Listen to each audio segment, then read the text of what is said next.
Today we are continuing our player rankings going into the 2026 NBA draft, and today we are looking at the top 10 shooting guards in this draft, okay? Now, it's cutting it close. I know this is the day of the draft. We're cutting it quite close. We might not even get the small forwards done. We'll see, and the video may be uploaded later today, but cutting it quite close. I thought the draft was a few days from now, but I'm an idiot, so here we are. But yeah, we're going to get into this draft, and just a few honorable mentions that just missed the list, or Aaron Nkrumah, Tennessee State, butchered his name, and Quadir Copeland, both of which I like as players a lot and think they're going to be good players, and I think the shooting guard class is pretty good overall, and I think at the very top of it there's a lot of stars, and even littered throughout of it there's a little bit of high-level potential high-ceiling guys, so hopefully y'all can enjoy it, and let's get right into this list. Alright, so starting us off, 10th overall, we have Lamar Wilkerson out of Indiana. Now, Lamar Wilkerson, he's a very solid off-ball mover. When you watch him play, he is very good at moving off the ball, getting open for a shot, and being able to hit the shot the second he catches it, and then on top of that, he also is athletic enough and has a good enough size to project as a pretty solid 3-and-D guy going into the future. So I do think Lamar Wilkerson is going to be a pretty damn solid player in the NBA. I think I could see him being an off-the-bench role player, kind of in like a worse Kentavious Caldwell-Pope, I would say. A significantly worse, but still pretty good. Now, the reason I have him as 10th is, one, because he has basically no self-creating ability, and then on top of that, he's 22, and then on top of that, his defense is not even 100% guaranteed to be as good as it could be. So I do think, although he has shown that he can spread the floor, he can move off the ball, and I think in certain systems in the NBA he could thrive, I could also see a few systems where he would struggle in a lot, and if that defense doesn't come around, I don't think his offensive game is good enough, and he might be out of the league if that happens. But overall, I do think Lamar Wilkerson has a chance to be a legit role player in the NBA for a significant amount of time, and I think he has a chance to be a pretty damn good player. So I think for being the 10th shooting guard on the list, that is a pretty high-level 10th overall shooting guard on a list, in my opinion. And now moving to 9th overall, we have Otega Oweh. Now, Otega Oweh is also pretty good player, but he's kind of a much different player than someone like Lamar Wilkerson. Otega Oweh is a just bucket getter. He can make his own shot from everywhere. He can do it pretty efficiently as well. And last year for Kentucky especially, we saw that he could easily be the best player on an offense. Now, am I saying he can do that at an NBA level? No, but he did prove at least if you need him to get a bucket, you can rely on him to go out and do it, as he showed that he can pretty much self-create and score from everywhere. He's also a damn good on-ball defender as well, so I think he could kind of become a Walmart A.J. Mitchell-like player.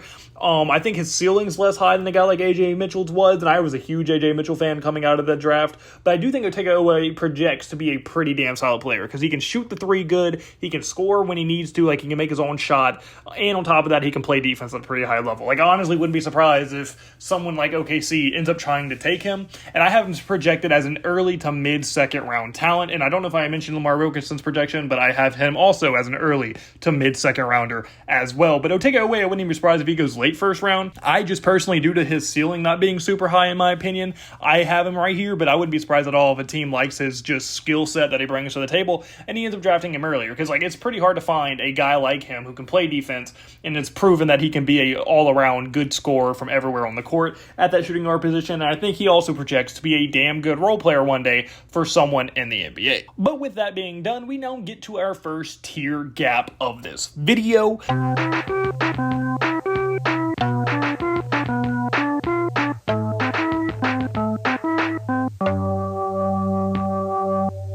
And the first player after that tier gap is going to be Emanuel Sharp. Now, Emanuel Sharp out of Houston is a just fearless shooter. He has a very quick jump shot, and on top of that, his range of the jump shot is insane.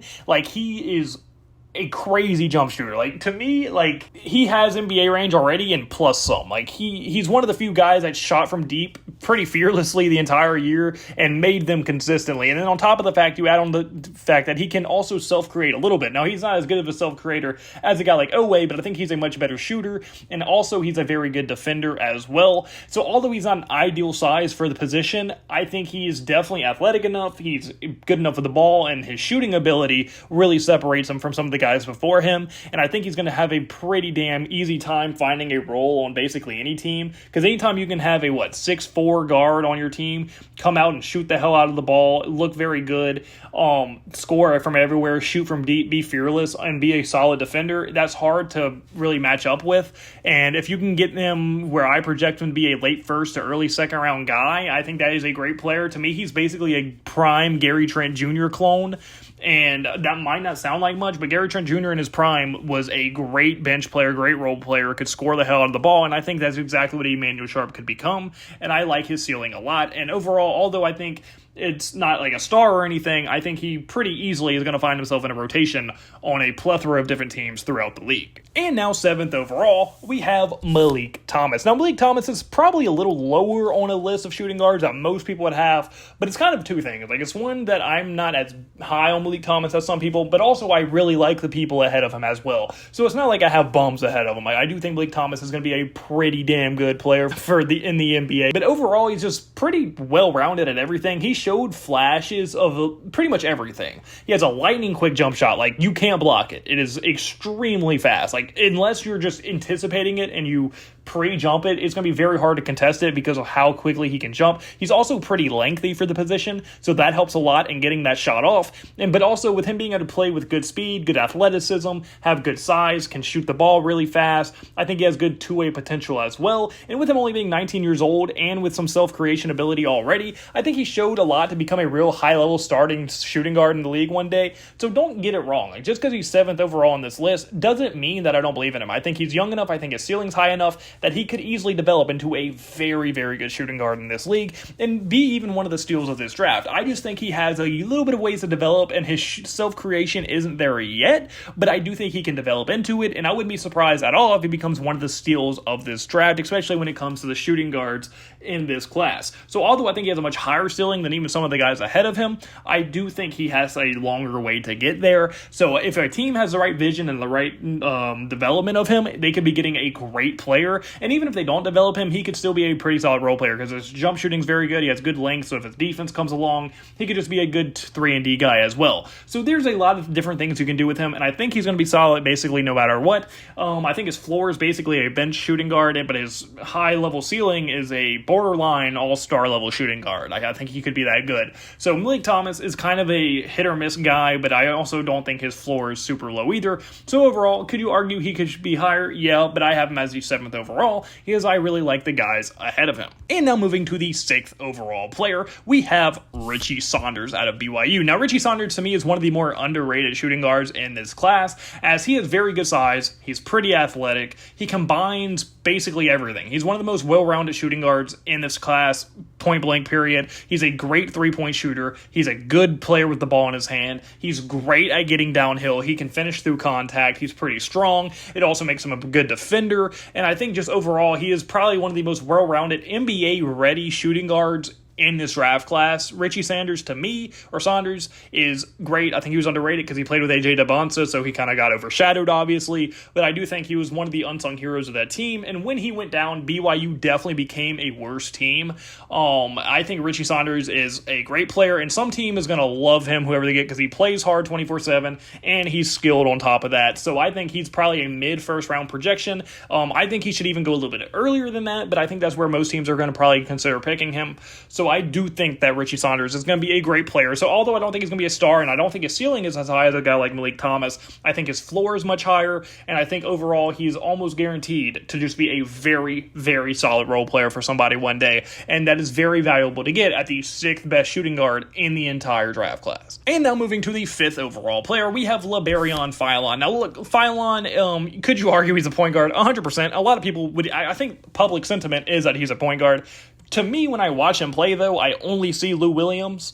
It's Lou Williams, but a better passer. And the reason I think he's going to be a shooting guard in the NBA is because unless you're going to be a star, it's hard to play the way he does and be the team's point guard at a starting level. Because to play the way he does, to be such a ball-dominant, score-heavy guy, yes, he passes good, but he's mainly a scorer, and to play like that as a point guard, as a starting point guard, you have to basically be a star. You have to be like a Jamal Murray type player, or better.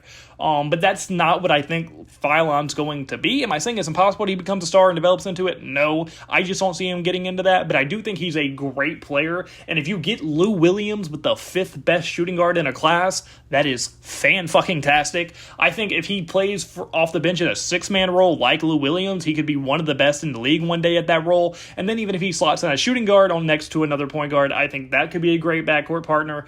I do think LeBarion Violent's going to be a good player. I think there's roles where he can strive a lot, but I also wouldn't be surprised, say he gets buried on a bench on a great team from year one, loses his confidence, and then you could have a problem, because I think he's a player that really strives off of playing with confidence. But I do think LeBarion Violent is going to be a great player. I think he can score the hell out of the ball. It's going to be kind of hard to find a real role for him on a good team, but unless you put him at that 6-man role, and that is exactly why I have him as a shooting guard instead of a point guard like most people do. And now, before we get to the 4th player, we have another tier gap.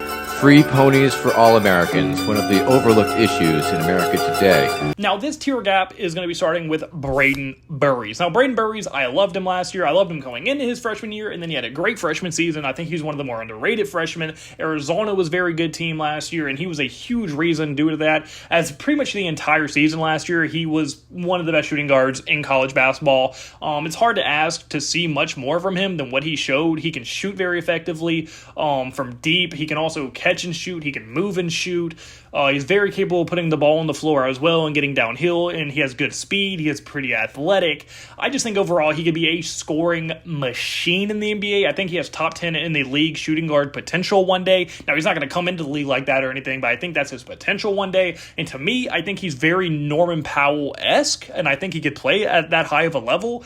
I think he's just outside of the lottery type guy. I do like him a lot, though. I think he could be a very, very fun player for somebody. I think he's one of the more talented shooting guards, and I just love him as a player. He can literally do anything you want him to do, and he can score when he has the ball in his hand. He can score when he doesn't have the ball in his hand. Like, he can just do literally everything you want a shooting guard to do. Add on top of the fact that he was a freshman this year, and he's one and done, so his ceiling is through the roof. I like Braden Burries a lot and think he's going to be an excellent shooting guard for anybody who drafts him. And like I said, I think he's probably going to go just outside the lottery or maybe even late lottery. He is that talented if a team believes in him enough. And now moving to 3rd overall, we have my favorite player in this entire draft class, bar none, Cameron Carr. Cameron Carr is someone I loved since the entire draft cycle started this year. I was huge on him, but even before the hype train started at the draft combine, and then at the draft combine in those games he played, he went fucking sane. Cameron Carr is just perfect as a shooter. Like, I don't know a world where he isn't a great player. There's no better athlete at the shooting guard position in this class, and on top of that, in the league, there's not even many more athletic shooting guards. But it's not just his athleticism. He combines that with elite scoring ability. He's an extremely efficient three-point shooter, and he takes advantage of that elite athleticism as well as he gets to the rim. He's a hell of a dunker, and he grabs you 6 rebounds per game. He has good length. He's a good defender, and he has a chance to become an elite one if he works at it, basically. And basically, the best comparison you can have to him is imagine if Trey Murphy was a shooting guard.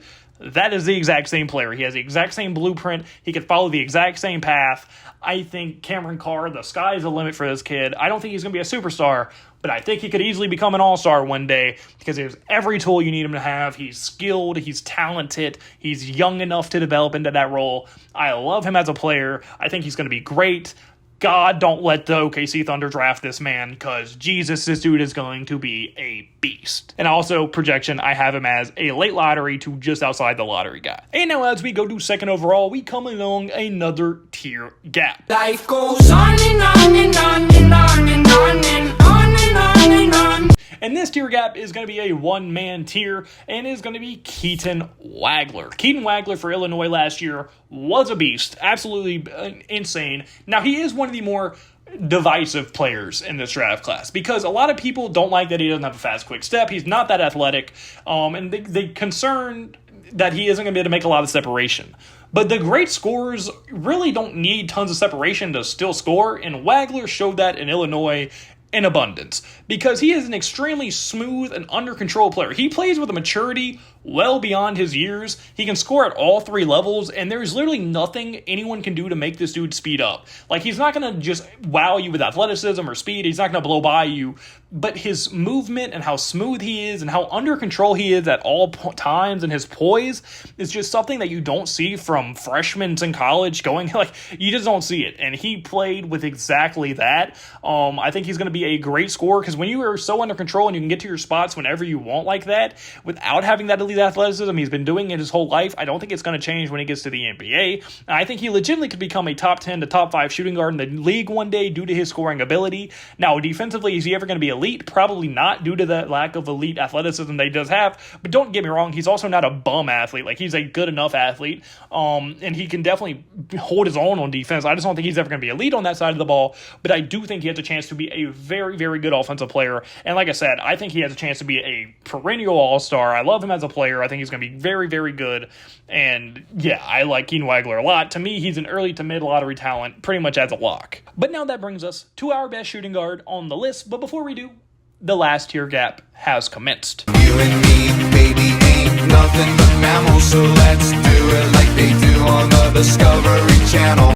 I think everybody knows who this is going to be, and that is Kansas's Darian Peterson. Darian Peterson, if you just watch him play, the talent is just oozing out of the kid. Like, it's insane when you watch him play. He's heads and shoulders above basically every other shooting guard in this class, from a talent perspective especially. He can score from anywhere. He does it with effortless ease. He's extremely efficient as well. There's really no concern on the court for him, in my opinion. He's going to be a good enough defender, and I think offensively he's going to just be unstoppable no matter where he plays. I know he said, I think I'm a point guard. He's not a point guard.